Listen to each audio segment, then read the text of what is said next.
ഹരേ കൃഷ്ണ. മനസ്സിന് ശക്തിയില്ലാത്തവർ എപ്പോഴും എല്ലാത്തിനോടും പ്രതികരിച്ചു കൊണ്ടിരിക്കും. രണ്ട് വാക്ക് തിരിച്ചു പറഞ്ഞില്ലെങ്കിൽ അവർക്ക് സ്വസ്ഥതയില്ല.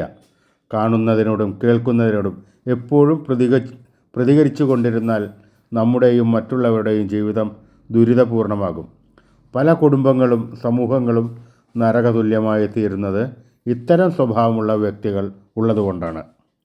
മനസ്സ് എന്ന മാന്ത്രികൻ്റെ കളികളെക്കുറിച്ച് മനസ്സിലായിക്കഴിഞ്ഞാൽ നിങ്ങൾക്കും ഉയരങ്ങൾ കീഴടക്കാം. ഏതു രംഗത്തും ഒന്നാമനാകാം. എല്ലാ പരീക്ഷണങ്ങളെയും അനായാസം മറികടക്കുവാൻ സാധിക്കും. മനസ്സ് നേരെ നിൽക്കുന്നില്ല, ഏകാഗ്രത കിട്ടുന്നില്ല എന്നെല്ലാം തോന്നുകയാണെങ്കിൽ നമ്മൾ മനസ്സിൽ ശ്രീ ഗുരുവായൂരപ്പനെ ധ്യാനിക്കുക. അപ്പോൾ ശ്രീ ഗുരുവായൂരപ്പൻ നമ്മുടെ മനസ്സിനെ ശാന്തസ്വരൂപനാക്കുകയും ചെയ്യുന്നു.